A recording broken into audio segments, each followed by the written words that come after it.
everybody, and welcome to If These Walls Could Talk. We've got ambient noise. A mixer going on. A mixer, because like Tim and I just like to mix it up. That's the reason the mixer's going. Exactly. I'm Tym Moss. And I'm Wendy Stuart, and we're all mixed up today. But you know what? Just stay with us because we always have a lot of fun. Work with us. Work with us. Work with us.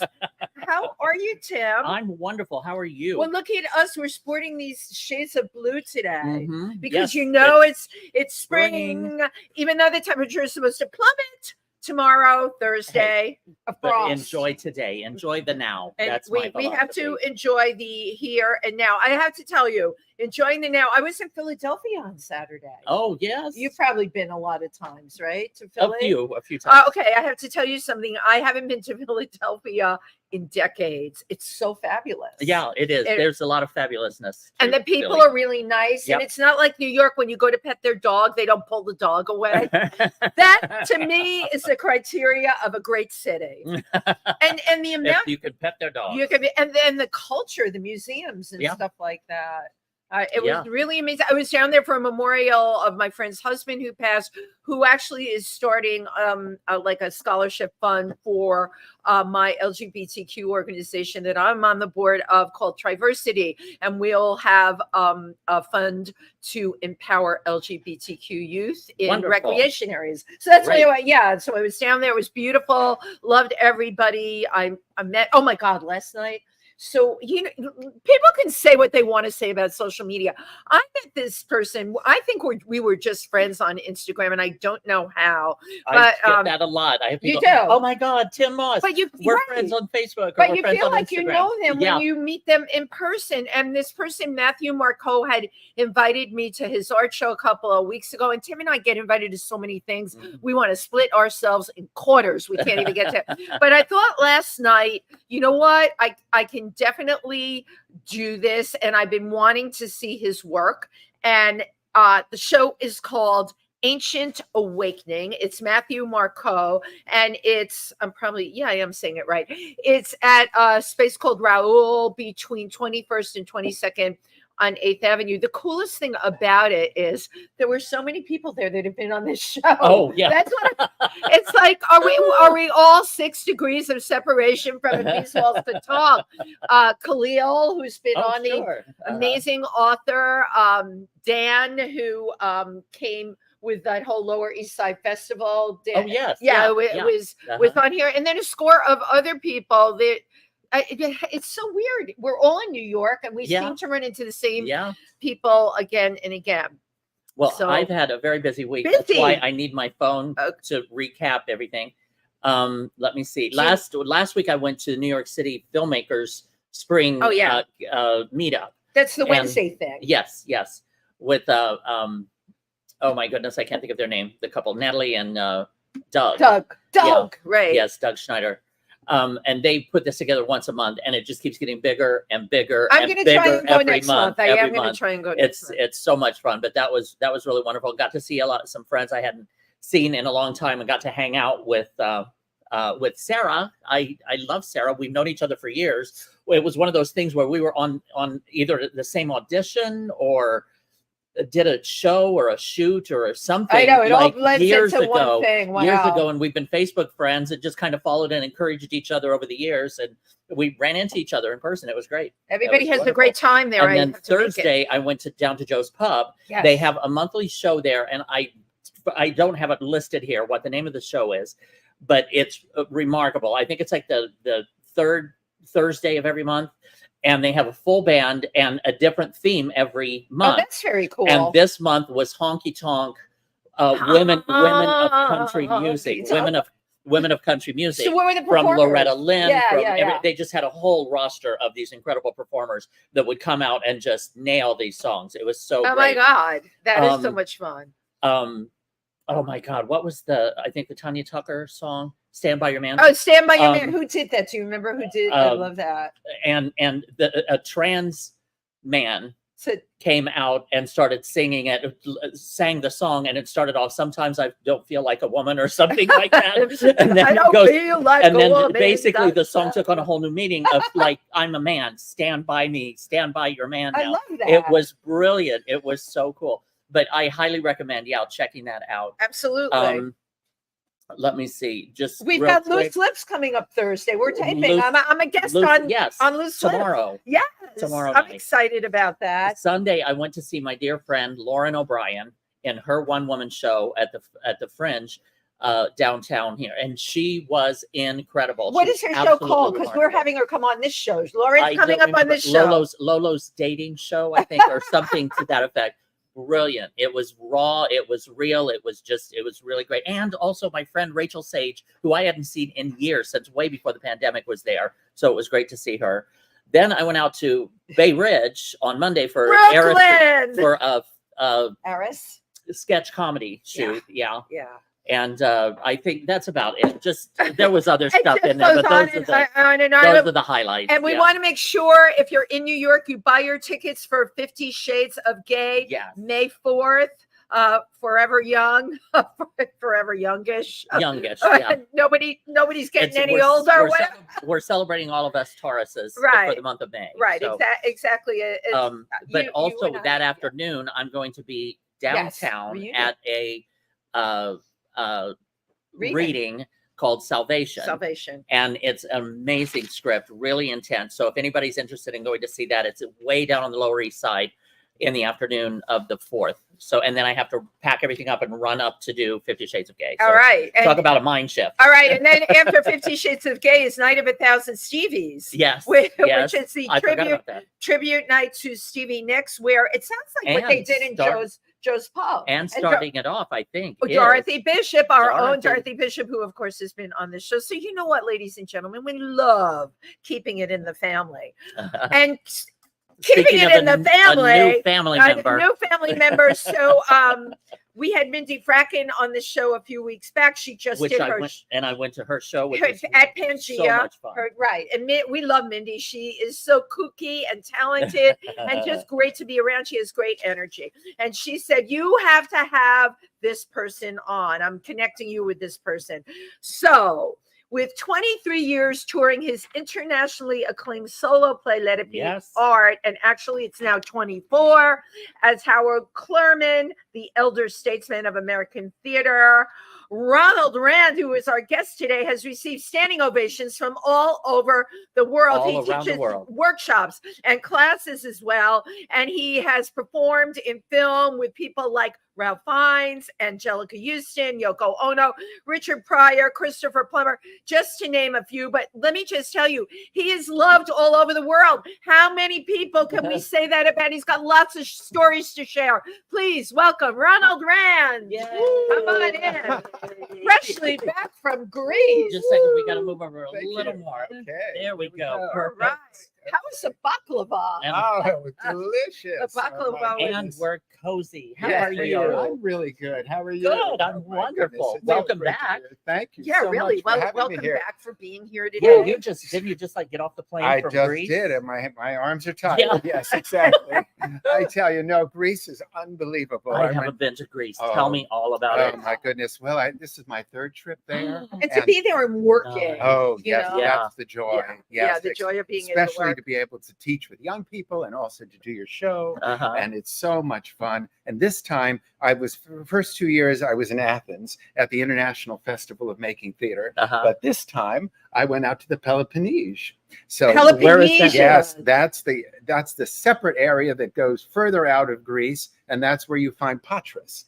And that's where I went, to the University of Patras. Wow. And it was extraordinary. No, so is that inland or? It's really on the coast, on the Gulf. On the coastline. Yeah, and they have this amazing bridge that takes you over to the mainland. And you have to cross this bridge to get to the Peloponnese, because they've actually created a canal which was built 100 years ago. Oh my goodness. And it's amazing to look down and see it. And then you're on your way to the Peloponnese. And when I got there. And there you were, University of Patras. I was there. My first question, of course, is, did you have to speak Greek, or everyone speaks? No. It's all Greek to me. That was a low blow. I had to throw that in. And it was to me as well, I tell you. Did they know what you were saying? Yes, they do. They speak a lot of English there. They love Americans, and it was so much fun being there because I was sent over by the State Department through the Fulbright program. I love that. And I was there for 6 weeks teaching. You're like an ambassador. Well, I've been a Goodwill Cultural Ambassador now for 24 years, and it's been an extraordinary journey. I've been to 26 countries around the world. Now, is this part of your ambassadorship? Well, it's part of what I do. I've been traveling around the world for 24 years, going to all these countries, because it's a chance to share what is our humanity. Right. I agree. That's what art is. What brings us together as human beings. And because I'm able to do it through my workshop, The Art of Transformation, and I'm also able to do it through Let It Be Art. And it's all about what Let It Be Art is all about is Harold Clurman. And Harold Clurman is all about uplifting human beings. And his passion just takes people on another planet. I think what I'm so impressed with is you've taken a show and turned it into an international thing that has gone on for 24 years. Because you know what? The thing we talk about, and we talk about it a lot here, so many things are one-shot wonders, right? You raise the money to do the thing. You find the venue to do the thing. The thing, if you're lucky, has a couple of weeks run, and then it's done. How did you create the longevity that you did? Well, I did the show 3 times to critical acclaim off Broadway, and it went very, very well at the Century Center down here in this area, the Century Center of Performing Arts, and up on the Upper West Side. And then it was produced by the Mirror Repertory Company.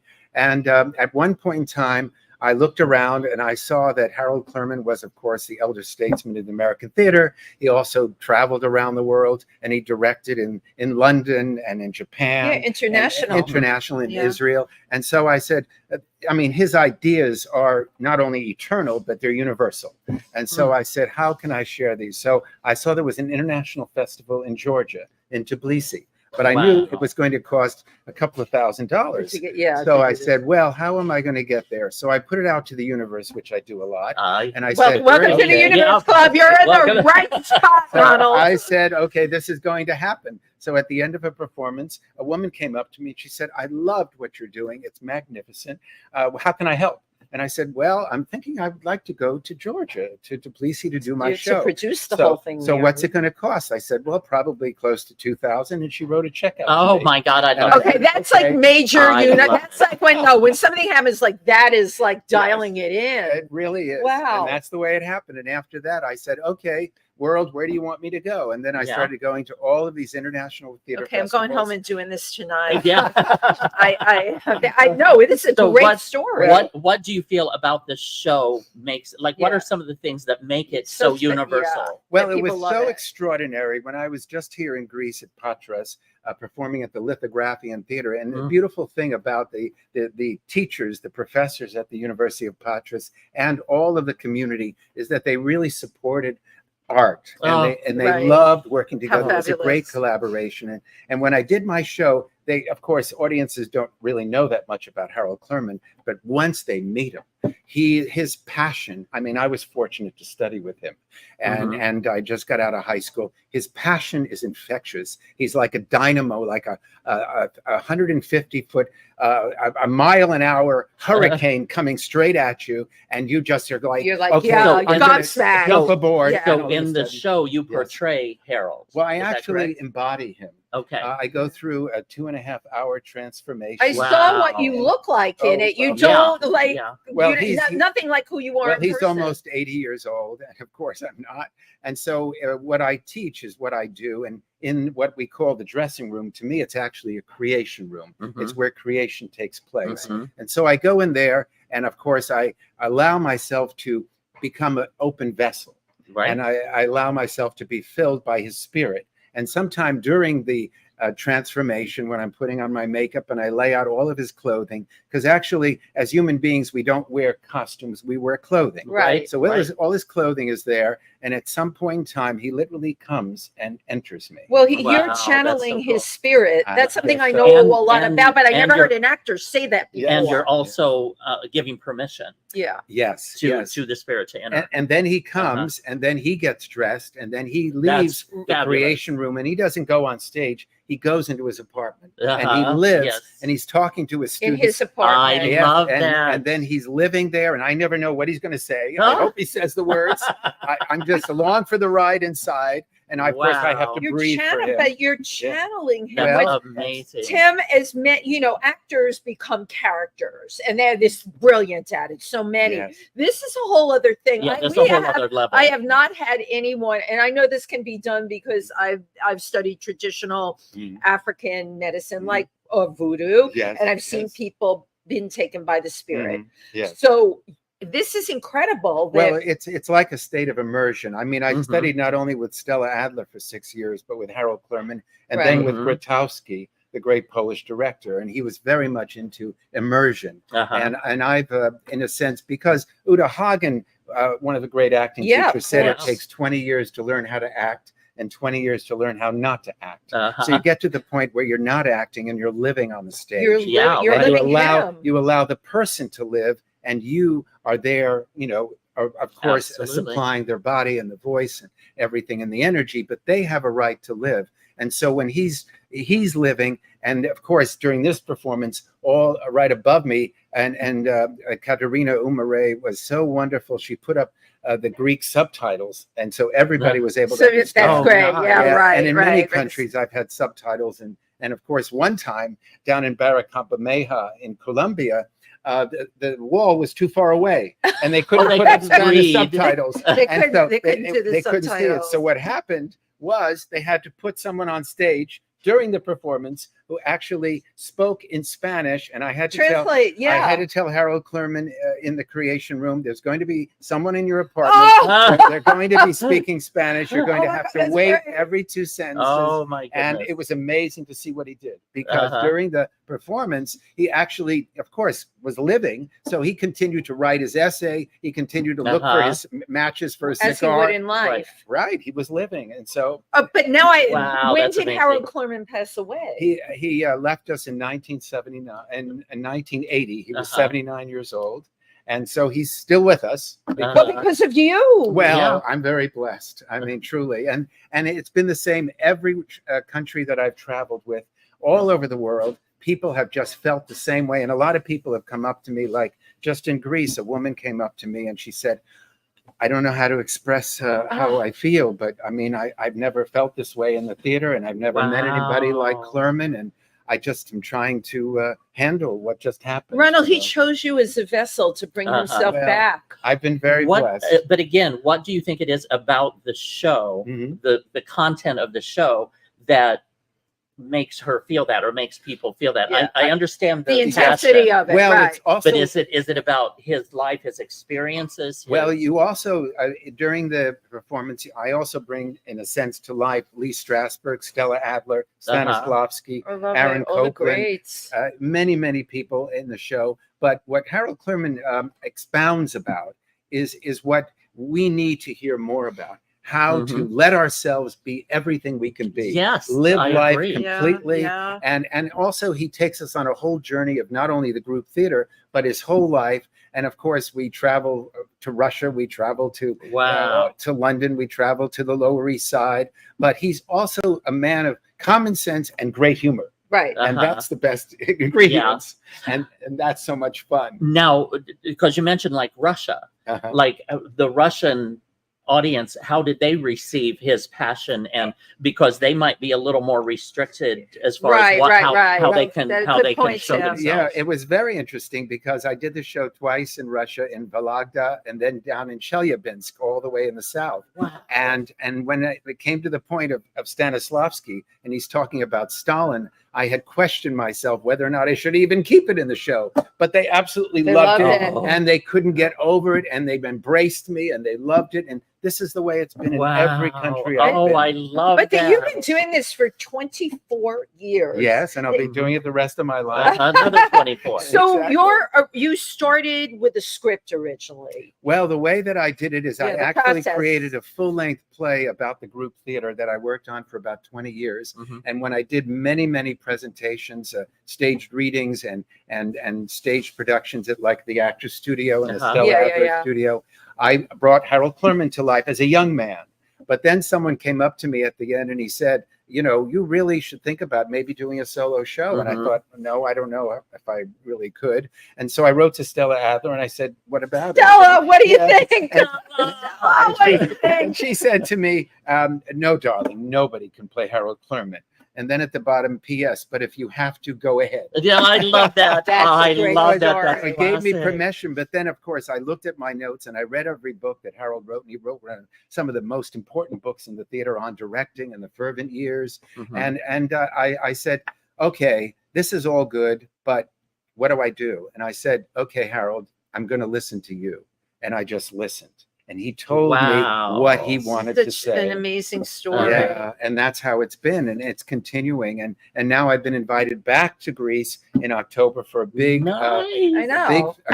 educational conference. And now I've got theaters down in Louisiana, North Carolina. Yeah, everyone's knocking at your door. Well, thank you. Tell us about tell us about the educational aspect of it. Sure. Well, I've been an organization that you're involved with? Well, I'm through working this way. I've been awarded 4 Fulbrights through the Fulbright program, which is wonderful. So great. And it's one of the greatest organizations to be a part of because they fund pretty much everything that you do. Nice. And so I've been to Malaysia for 6 weeks, to Paysandú in Uruguay for 5 weeks, and then I went to Bosnia and Herzegovina. To the I Academy saw of Dramatic that. Arts for Sarajevo. And then on top of it, not only do you get to teach at the university, which is the most extraordinary experience, like I did at the University of Patras. So this is in addition to your performing there. You also you do the show and then you do the workshops with the students. Well, It's wonderful. a great package. Yeah, it's a great package. And then on top of it, at the same time, when I was in Sarajevo, I was invited by the artistic director of one of the most prestigious theaters in Bosnia, Chamber Theater 55. And he wanted me to direct an American comedy. So I directed Love by Murray That was the one that you directed. That I also acted in. And so I directed it, and it ran for 8 years with 3 of the most extraordinary actors of Bosnia, including Zania Marjanovic, one of the, she's an international film star. Everybody, of course, it was in Bosnian, but everybody loved it. And it was hysterical. Brought it there. You're the one. And it was so much fun. But now, when I was in Paysandú in Uruguay, I actually directed a workshop production of Our Town in Spanish. Oh, wow.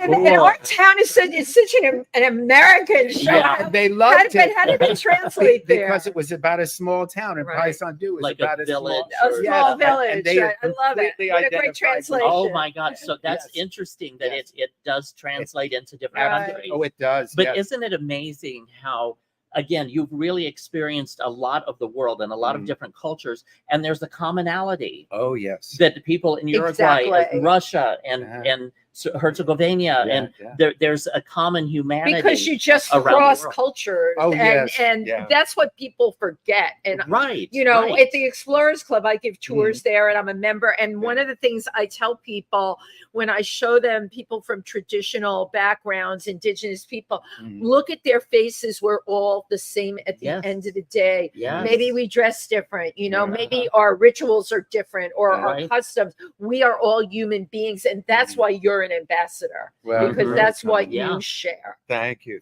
Well, it's amazing. So proud of you. So appreciate it. Well, it's been an incredible blessing when I've been in countries like Belarus or Zimbabwe. From Belarus to Zimbabwe. I mean, come on. Yeah, and then I was just in Sri Lanka, Kenya, and Iceland.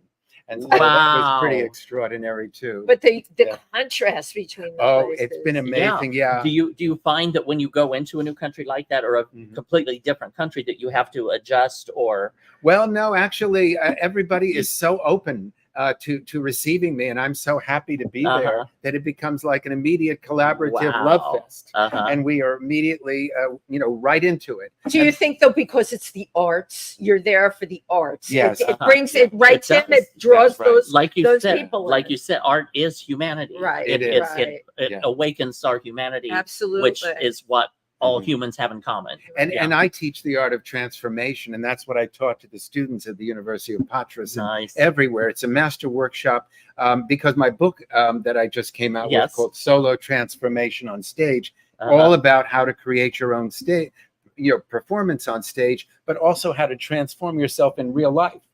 Every single day So- we do. I'm Yes, going right, to that's ask right. you just to simplify, because you have a whole book, but simplify. Yeah. For example, how do we transform ourselves in our day-to-day life? Well, the minute that you open your eyes up because you've been dreaming, the Mhm. minute you wake up, it's a new day.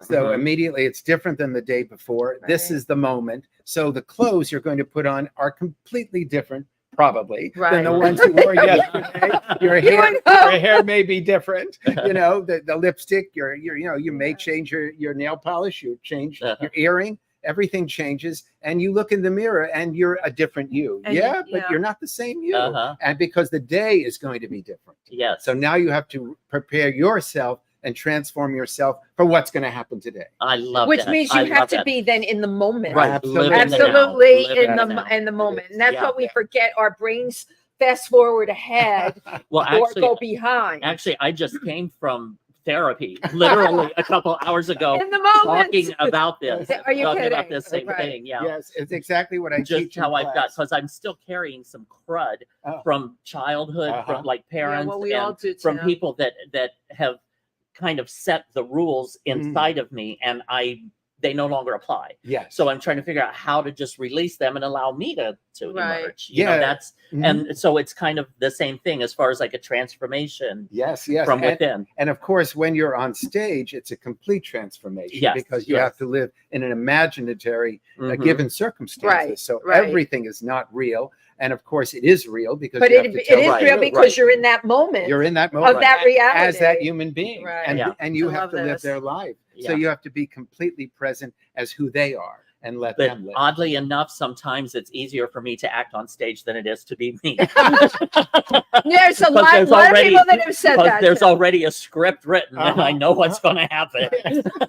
Well, that's the joy of performing. Yes, you never know what's going to happen, Right. and it's the same in life. You never. know It what's is gonna the same. It is the exact same Yes, in yes. life. It's true.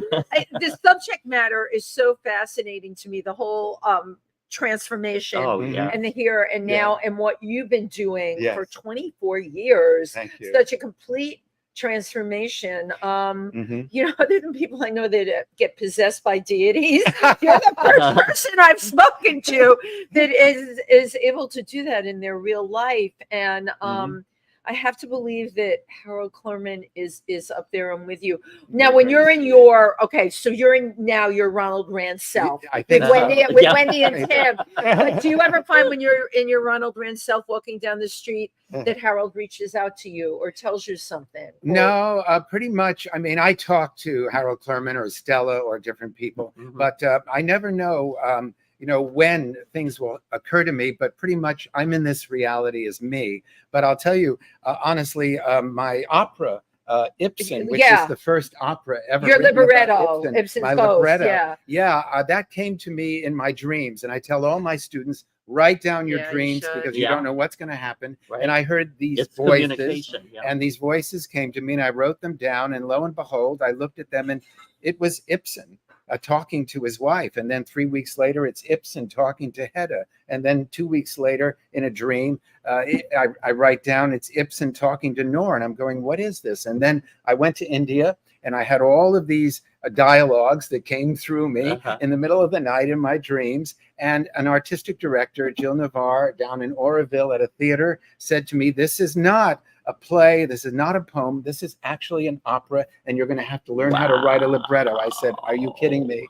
And so it took me 8 months to learn how to write a libretto. And then she said, there's a composer who lives here. He's German. Of course, there's one right right over there. That's So you're going next to door. collaborate with him. And so 10 years later, we finished the opera, and lo and behold, it's the first opera and of course, Ibsen, he's come now through me for some reason, but definitely to say things that need to be heard today that we're not listening to. Right. Because he's at the end of his life and he's really questioning, why did I do what I did? Right. Did it make any difference? Right. And Right. he feels like he didn't make any difference Uh-huh. because people don't change. Right. So, so this opera, we now have a very, very important director, very interested. It all came creating the board. world Wonderful. premiere. It's been under consideration by several opera companies around the That's world. so great. So this is what happens. Oh my God, that's You know? incredible. I know it's Now, just really Ibsen's quite Ghost. amazing. Yeah, Ibsen's Ghost. Well, I have to think Ibsen's- of spirit. Ibsen's Ghost Yes. was, I just went and saw Charles Ibsen's Ghost Bush, when we did. Oh, We did. oh, Yeah, Charles he Bush just has did a it. show Yeah. called Oh, that's Ibsen's right. Ghost. Yes, he did he it does. as a farce. Yes. It was wonderful. Yes, of course. Yeah, but you keep mentioning Ibsen's I Ghost, know, and I it's- keep like, wait, Charles I know, Bush, wait, what? yeah. Well, this is a little different because this is an Right. opera. But It's an I opera. love that. That's Yes. amazing. I Thank love how you're so in tune and open to receive. You have Right. to be. Yes. Absolutely. Very That's very important. important. What right? tips would you give people? Oh my God, I'm being so selfish. What would you tell me and Tim?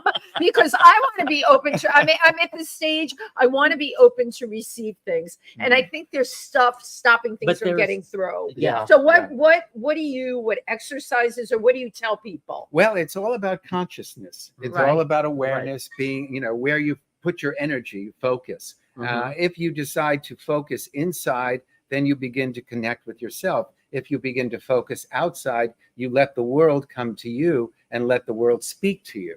And I Mm. think that it's so important to be open to the world. But Mhm. you also, a lot of people have filters. We wear masks every day. Yes, we do. But right? how do we let them down and let ourself out? But there's moments where you can actually calm yourself down, and you have to, because then you can hear things Mhm. that you need to hear. Right. You can also come to a peace inside yourself, and all of a Absolutely. sudden you begin to realize, okay, this is the moment. I can Mhm. live now. Do you right use now. breath work to calm yourself down? Breath is very, very important. I also know that we have three minds. We have the machine up here. We Uh-huh. have the heart brain, Absolutely. and then we have the gut brain. And the Uh-huh. gut Right. brain runs about 85-90% of our bodies. Mhm. So every day we listen to our gut. It tells us how we feel. It tells us how Yeah. we don't feel. Right. It reminds us, but actually we are doing things because this is shooting messages up to this, because this is then shooting signals down to do this. And so it's all connected. And Mhm. if you realize that, you say, okay, I relax.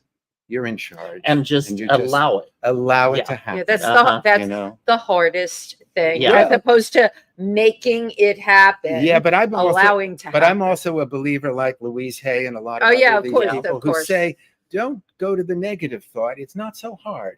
Go to the Yes. Yeah. nice thought of saying, okay, it can happen. It can Right. happen. I right. accept it. So it's a Uh-huh. matter of accepting it. And it's the same thing with allowing Harold Clurman to come and Right. be Yeah, right. present Of course, so of that he course. comes and says what he has to say. Of Mhm. course. And so it's about the same thing of accepting everyone in the universe as part of who I am, because we are all one. Right. Absolutely. And that's why I go out to the planet and share what I do. And you have proven that we are all one, that Yeah. we are all the same, no matter what part of the planet we were Yes. born on. Yeah, and the ideas that he says that come through me, and then of course the ones that I learned from Stella Adler, because she was such Mhm. an incredible hoot, as well as one of the most extraordinary acting Of teachers course. of all time. But being with her, she not only raised us and told us about the nobility of the actor, but Mhm. of the human being. And she said, you have to be a human being first, and you have to allow yourself to accept all of everything that's come before you, because it's all part of you.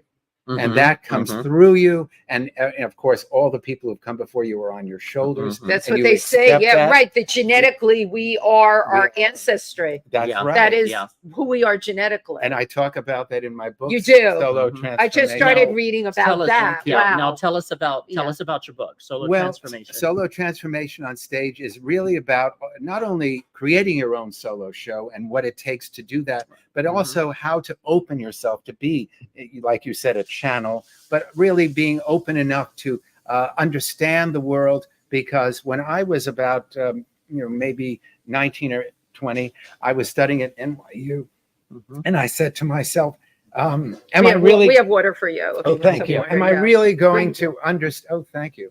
Am I See, that really was good. going to? Amazing. We, Wow. I we just manifested it. conjured that up just Magic. now. The water we needed, it was Manifested there. I love it. I love it. So- So I said to myself, I'm going to need to know more about the world. So I set a task for myself for the next 6 years. I was going to read all of the major books on religion, all of the Mm. greatest Oh my books God. ever written in every major Mhm. country, by every great writer, every great play that has been written, every poet, all of their great work. And it took me a long time, but I said, I need to understand what people think, how the rest of the world thinks. Wow. And so it opened and me once up. again, did you find commonality between most of the religions? Because that was one thing I was helping a friend years ago on a documentary that he was shooting, and he had the same questions for, I think it was 5 different religious leaders of different religions. Right. And every one of them, the answers were almost word for word exactly the same. So everybody is basically, that really opened my eyes, that everybody is basically teaching the same thing overall. I mean, but just different roadmaps on how to get there. Yes. It's true. I mean, love makes the world go around, and we all seek peace and love. And I mean, that's the basics. And that's why I go out and also through my book, Solo Transformation on Stage, I talk about you've got to have that passion and that love inside you. And what is the story that you need to tell, must tell, because that's the engine that's going to drive it. But then who are you speaking to? Who are you speaking to? They want love, and they want to be open up as well. And so it becomes this love fest. And that's what it's all about. And you've proved it everywhere you go in the world. It doesn't matter that they have to translate it. They love it. Well, isn't that incredible? It's been a blessing. And I also teach what I call the method of physical actions, a physical chart that Stanislavski created at the end of his life. And I use that as a guide for all of the students, but not necessarily in my workshops. I have actors. When I was in Morocco, I had a workshop with taxi drivers, doctors, lawyers, nurses, all people. You did it well. And I still teach the basics of, because the number one on the chart, because Stanislavski created this chart at the end of his life, gave it to Stella Adler. She brought it back to the group theater. Everybody began to look at it. But number one on it says, work on oneself. This is what we have to do every single day. Physically, emotionally. How do we release ourselves to enjoy life more and then let more life in? Because we've got to keep giving light to the world. That's what it's well, those of us who understand that, who are we're highly evolved. I mean, that is the terminology. They're highly evolved. I've had those discussions with people. I totally love the wavelength you're on. I do too.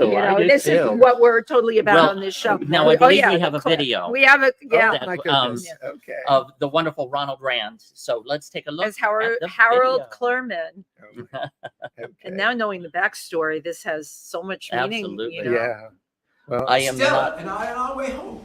And it's just by chance, we stop off in Paris. We have the unbelievably good fortune of finding out Stanislavski's also in town. Well, I tell Stella we've got to meet him. An appointment's arranged. Well, when we arrive, he sees Stella with me, and he rises to this great height. He must have been 6'4", wrinkly, handsome, with beautiful snow-white hair, has a throaty, deep baritone of a voice, has a decided appeal for Stella because her father had also been majestically tall with beautiful white hair. Ah, he says, the daughter of Jacob Adler has come to see me. I look at Stella. She just stands there. Go over, shake his hand. No, I mustn't. Finally, Stanislavski introduces himself with a bow.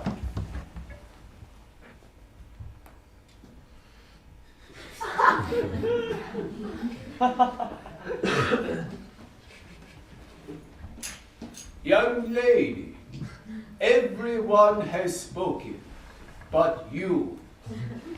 Still nothing. I swear you could have heard a pin drop. Finally, Stella blurts out, Mr. Stanislavski, before I studied your system, I loved the theater. Now I hate it. I want to melt in the ground right then and there. But all Stanislavski does is blink, and very calmly he says, well, my dear, if it's not working for you, forget it. Which made a lot of sense to me. Well, when I get the chance, and I know it's probably the practice of me, I ask him about his relationship with Stalin. He looks around for a moment.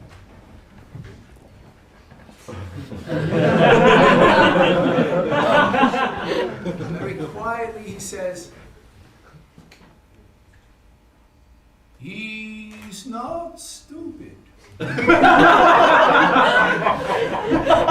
looks around again. Almost in a whisper he adds, there are things going on.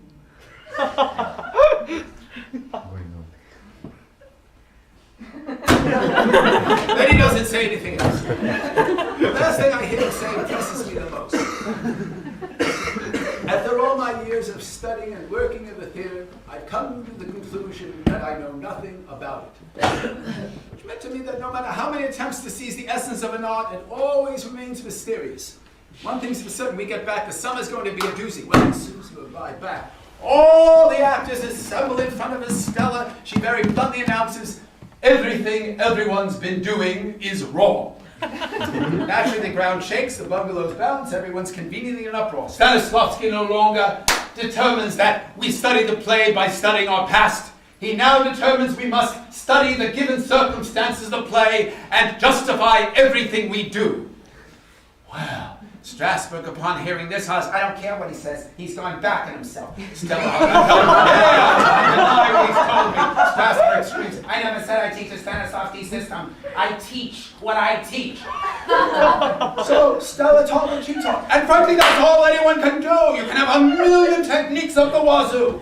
Ultimately, it comes down to what you believe. You have to decide for yourself what's valuable. Because in the long run, you're judged by how well you contribute to everyone's human needs, everyone's moral concerns.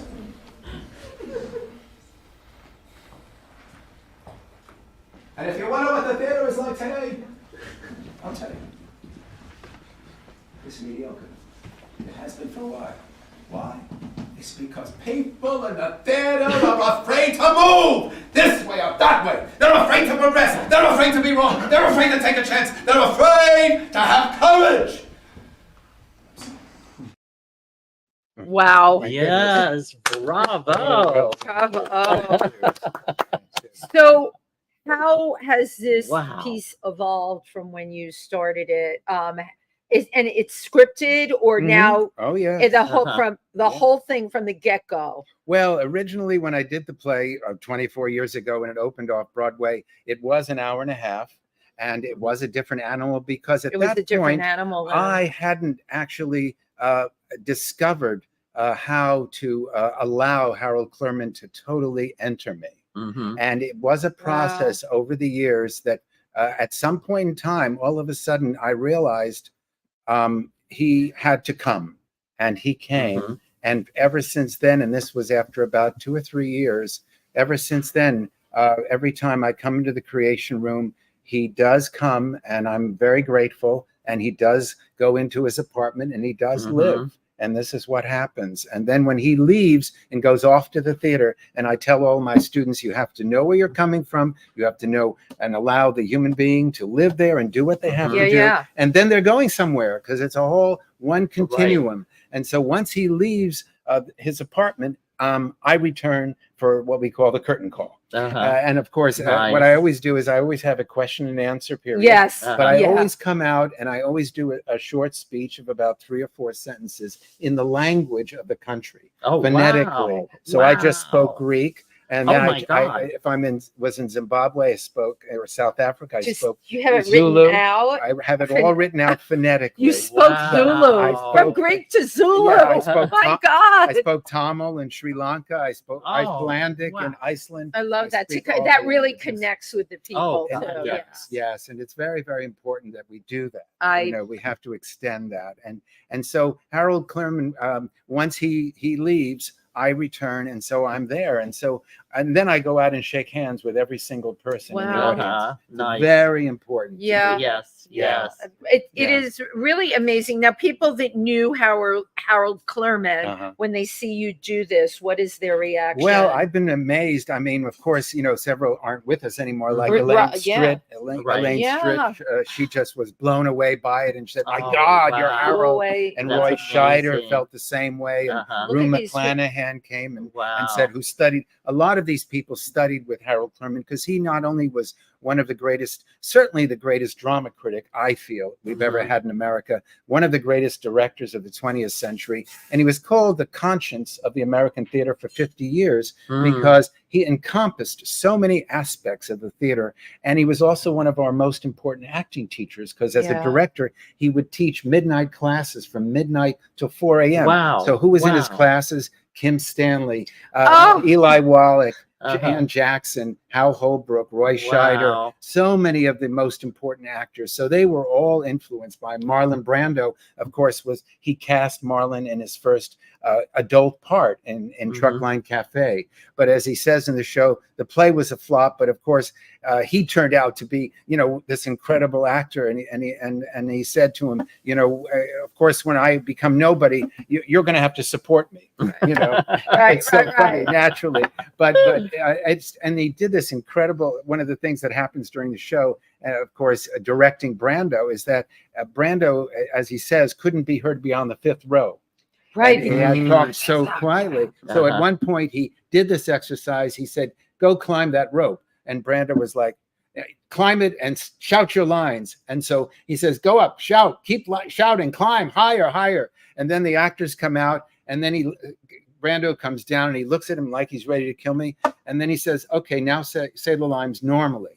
And of course, during the performance, he did exactly what he raised it all, and of course went on to become one of our greatest actors. Wow. But I have to tell you a very funny story. That was a great one, by the way. Right. The story was like, I figured you'd be fun. That was great. Well, when I was studying with Stella, of course, I had the joy to study with Stella. One of my classmates was Bill Paxton, that I wrote a lot of scenes and did a lot of work with. And of course, one of the exercises we did was the same exercise that she did when Brando was in the classes before me. And she had us run around like chickens. And of course, we all went, we're running around like actual chickens. Actual chickens. Okay. We became chickens. But when Marlon Brando did it, he went in the corner and he laid an egg. Yeah. And Stella said to him, "Marlon, why are you in the corner? There's a bomb falling. What's the matter? What are you doing?" And of course, that's what she said. There's a bomb falling. Run around. Right. Everyone's running like a chicken. And of course, he's sitting there doing nothing. And so he says to her, "But a chicken doesn't know what a bomb is."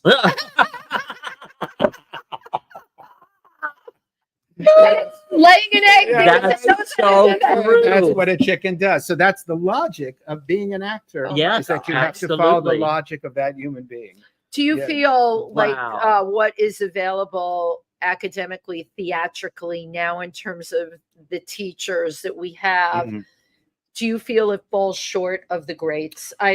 No, I never feel that way because this is a new generation. This is a new time. Yeah. Right. And it's evolving. It's evolving, it's right? Always Yeah. evolving. Yeah. And we have to roll with it because what was happening 20 years ago, 50 years ago, this is not the same world. So that is exactly, so the stage actors, picture has changed. Yes, and it has, but you still have to learn the craft and you still have to learn the art of collaboration because you have to work with other actors. You have to have respect. You have to have a work ethic. Well, and you have to have discipline. trust of each other. Yeah, right, Tim. And you have to tell the truth. And you have to learn how to do that. So no matter what medium, and I've worked in all the mediums, you learn your craft, but then you have to learn the craft of working in front of a camera. If you're going to do television, then you have to learn the craft of working. If you're going to work in film, that's a different medium. Or you're going to do commercials or reality television, which didn't exist when we were talking about Stanislavski and Harold Clurman. That form didn't exist. It just seems like, though, a lot of forms of entertainment now have lost the quality. Well, it's all different. People want different things. So if some people want this, then some people will give them that. If I want to say, you should be raised a little bit, come and listen to Harold Clurman's ideas. He will take you on a different plane. Right. People who come and experience say, my God, I've never met anybody. I mean, not only does he come out in his gorgeous suit and his cape and his fedora and everything, I mean, they've never met anybody that is this explosive and passionate about the theater. Right. I mean, people are passionate about TV and movies and other things, but he believed that through theater, we can change the world. And he did it through the group theater. And I try in my own way, but we can't change people. but what we can invite them to look at themselves a little differently. Right. That is exactly right. Yeah. And it's so important to do that. And that's why I keep doing what I'm doing. But I've done so many, I've done hundreds of movies and TV shows over my career. I mean, the people, I want to just kind of get a few. Go for it, Tim. We've got Garden State with Natalie Portman. Yes. Kevin Kline in The Emperor's Club.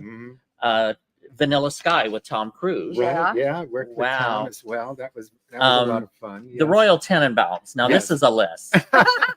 Bill Murray, Danny Glover, Gene Hackman, Gwyneth Paltrow, Angelica Houston. Only with Bill Murray. Oh, but still, and then Ben Stiller, Luke Wilson. But it's still you're associated. You're in the realm with all of these people. Yes. And there's more there. Kevin Kline in In and Out. I worked. The Jerky Boys. Yes. Will Smith in 6 Degrees of Separation with Tucker Channing. Joe Pesci in The Super.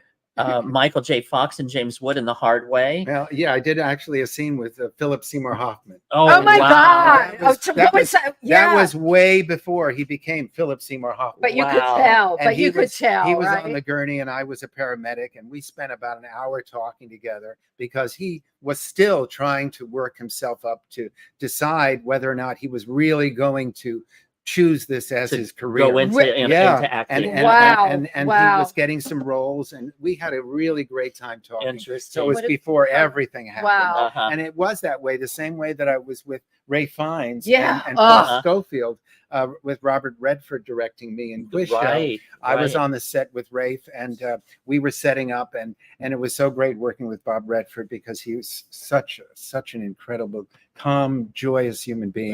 But I was on the set with Rafe, and he said, I just finished this movie in Europe, and it was an interesting movie because it was all about the Holocaust, and I don't know if anything's going to come of it. And I said, what was it called? It was called, I think it was something about Schindler's List. That was it's like a throwaway. You don't think anything's going to come of this film. Well, we'll see what happens. Because again, once you make these movies, you never know you're what's going to happen. You're right, Tim. Right. Exactly. Yes. Wow. So that's been the experience. And then also when I worked, I got called to, I had a part in a film, and they called me up and they said, you're going to have to get to the set at midnight, but we can't tell you who's in it, but this is your part. You come down the street and you have to give $1 to someone, and it's a homeless person, and then you just go on your way. And I said, there's no rehearsal or nothing. Just do your action. I said, okay. So they brought me to the set. I got there. I was in the trailer. I said, okay, this is what they want. So I'm on the corner, and the first AD says, okay, go. And I went down the street, and all of a sudden I come to the corner. There's the homeless person. I give the $1, and it's Yoko Ono. No, that's the Yoko Ono role. I was going to ask you. Oh my God, that's great. That's really. How did you contain yourself? I didn't have to because she was a homeless person, and I tried to give her the money, and her business was what was her business? She didn't want the money. I thought, well, you're homeless.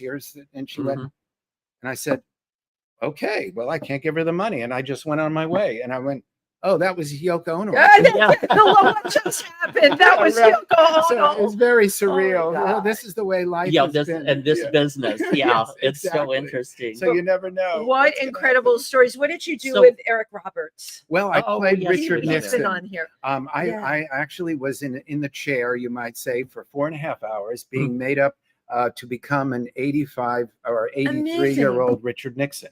Oh, wow. And because when I was growing up in Florida, where I'm from, I used to do stand-up on Miami Beach, and I did routines. And one of my biggest thing was impressions, because you see now one of my best was Jimmy Stewart. Yeah. So I did him a lot. Yeah, and of course I did Nixon too. Right, there wasn't that big a difference of Jimmy Let's make it perfectly clear. I am the president. So of course, when there was a big audition for this big role as Richard Nixon in this film, Rude Awakening, I thought, well, do I have a shot? And then it said he's got to be in his 80s, and I went, okay, I don't have a shot. So I went to a makeup artist. He happened to be an Academy Award-winning makeup artist, and I said, "Can you do something?" And he put on the whole mask, prosthetic, and I went into the audition, and I said, "Well, what do you want from me? Yeah. Why am I here? And they were sitting there. Is that Richard Nixon, really? So it was very interesting. So I did get the role. And the craziest thing was, of course, it was a Cheech and Chong film. Mhm. And they decided at the very, very, very, very end of editing that they were going to change the ending of the movie. Oh. So it ended up on the cutting room floor. Oh no! And this yes, is I've the had that nature happen of the too. show business. Yeah. Right, it is. So Although you just- Cheech and Chong are also known for all the pot they've spent. Yeah. So you know what? Anything goes with that, right? So I but just what a said, wonderful okay. story. Oh my God! It And was you know great. what? Talk about going the extra mile. You've just proven in what you told. You went the extra mile. You Yeah, went and did the whole absolutely. thing. You Yes. weren't right for the part at all. You You were way walked- too young, but you you did walked it. in there Yeah, and they exactly. remembered you. You That's caught right. them. You Yeah. gave them what they wanted. Yeah. Yeah. Now Florida. What part of Florida did you grow up in? Down in Coral Gables, right? Okay. Oh below yeah, Miami. Sure, Yeah, Miami. sure. I went to Broward Community College in Fort Lauderdale Oh for a my little bit. God, I the didn't. neighbors. I was not a Florida girl. My parents moved there from the Bronx. I was Oh. like, say what? People like rode horses to school. That's it, right. it was in Davie. They Of were still course. riding Oh, horses. yes, Yeah. definitely, yeah. So were Not my you? cup of tea. So were you like an only child, or do you have No, brothers? no, and I had a sisters? brother and a sister, and but I was one of those kids. Were you the that youngest, oldest? I was in the middle. Okay, Middle middle child, child. Middle Yeah. child, and so I was the kind of person that theater was my life already. I Okay. decided when I was 6 because Wow. it hit me when I was at an improvisation class because At 6 years old. yeah, my Oh, parents God. said you got to get him out of the house. He's destroying everything. So they sent me to Ronald's driving us crazy. yeah, Get so, him out. of course. So they sent me to a woman who had a stage in her house, and I took improvisation. I took Shakespeare. I took Wow. all Loved these it things. all. Loved it So all. your entire Yeah. life, you've been It's all been theater, theatrical. and it's been film and television. It's been work, but now my whole life is Harold Clurman and Let It Be Art. But also, it's also Ibsen, and then I've also written a feature film called Group Paradise. It's the first movie ever made about the group theater.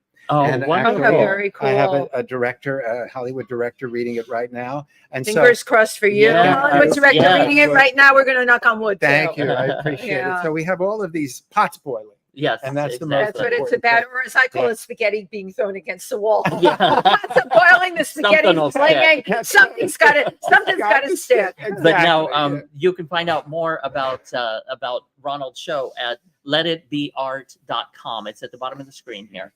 So be sure to go to letitbeart.com to find out everything Thank about you. the wonderful Ronald Rand. And I want to say again, May 6th from 7 to Yeah. 8, the book event Solo Transformation on stage at the Lamb Club, which is 3 West 51st Street. Again, that's May 6th. That's coming up fast and furious. And tell everybody about your book. Well, I mean, solo transformation on stage is an opportunity to explore everything about yourself, but also it's an opportunity to explore the American theater. And I have 20 interviews in there as well of extraordinary performers who've done solo shows like Christopher Plummer, Oh, Olympia yeah. Oh, my God. All Dukakis, the great. Margot Gomez, Eve Ensler, who's now known as V. But I mean, extraordinary people talking about what we do and why we love life. And it's so important to take an opportunity to look at yourself and say, how can I share all of my light with the world? And that's what I've dedicated my life to do. I love it. Wonderful. I love Now, it. how can people find your book? You can find it at Amazon, of course, at Sunbury Press. I also wrote another book called Create, with 130 interviews of some of the most extraordinary people on the planet, actors, directors, musicians, composers, mime artists. And I also wrote a book called Acting Teachers of America. Right. So it's great fun. So on those interview books, you Yeah. did all the interviews. I did all the interviews Nice. because I'm also the founder and publisher of the Soul of the American Actor newspaper. Which is the Right. newspaper, Which is at yeah.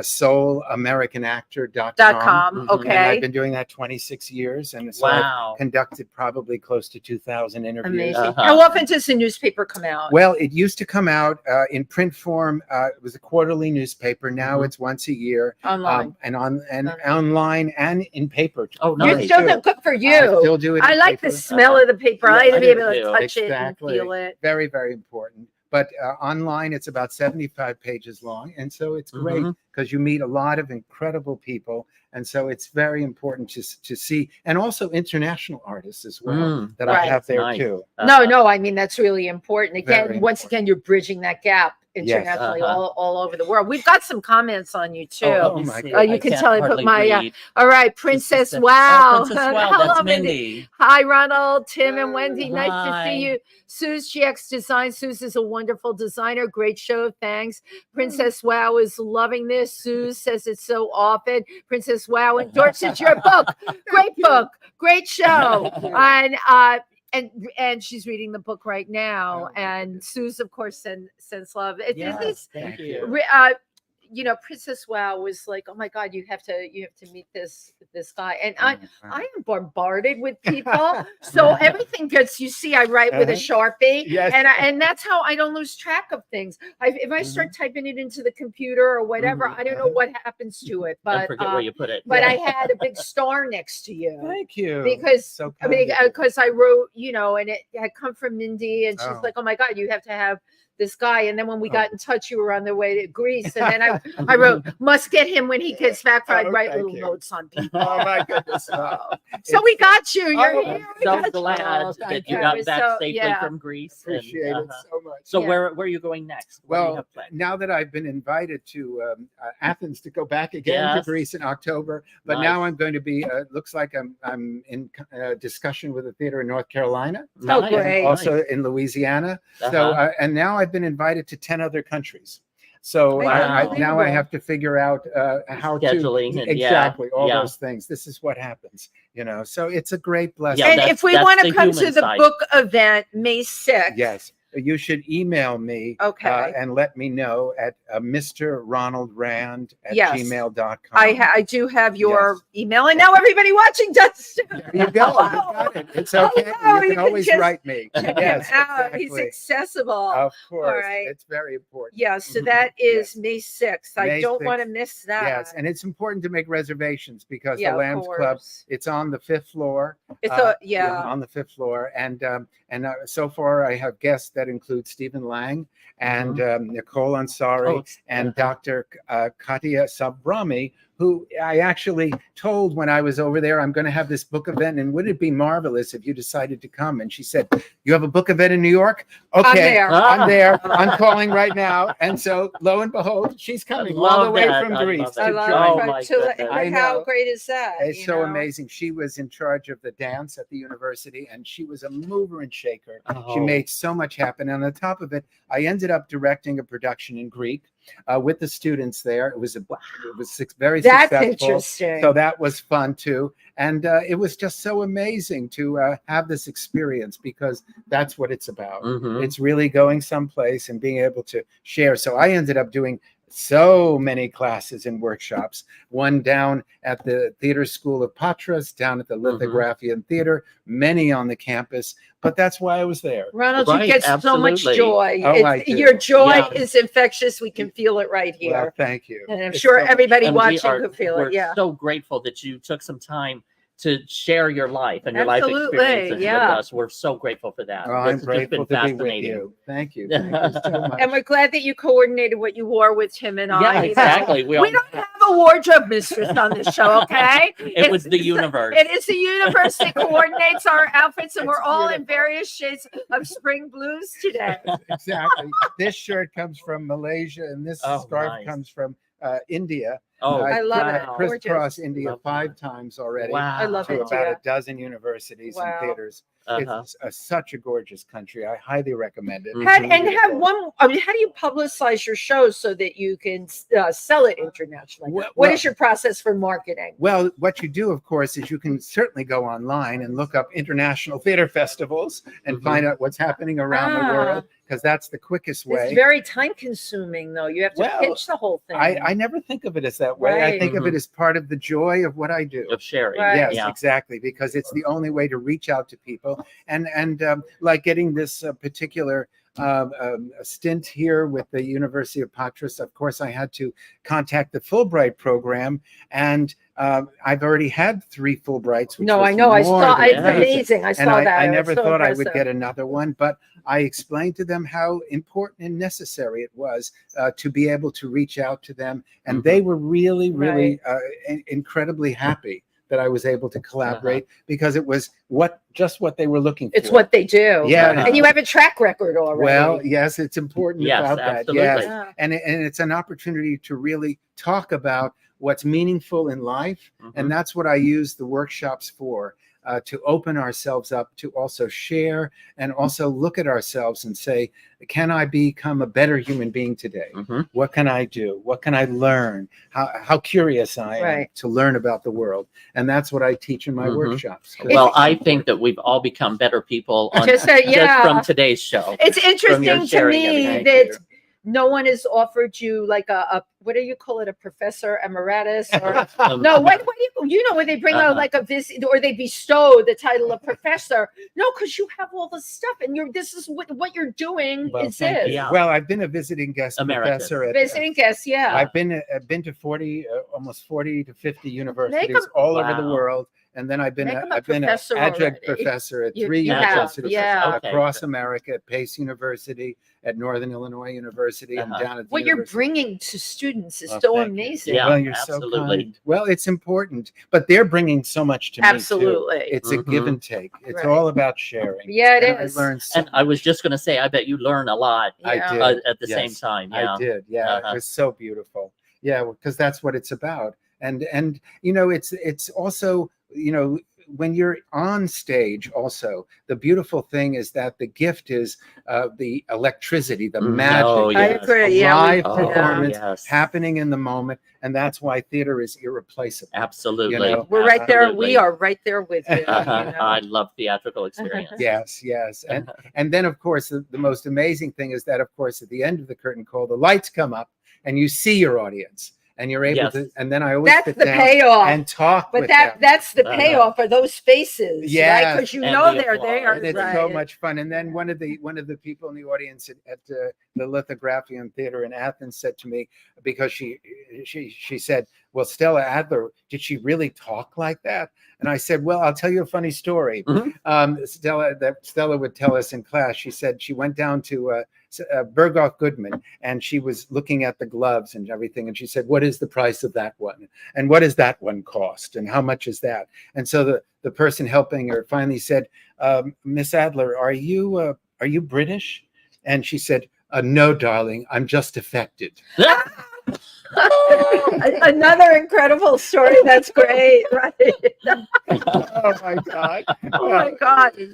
On that note, my God! Well, thank you. You're the best.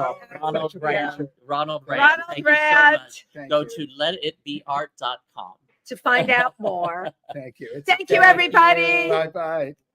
Thank you so much.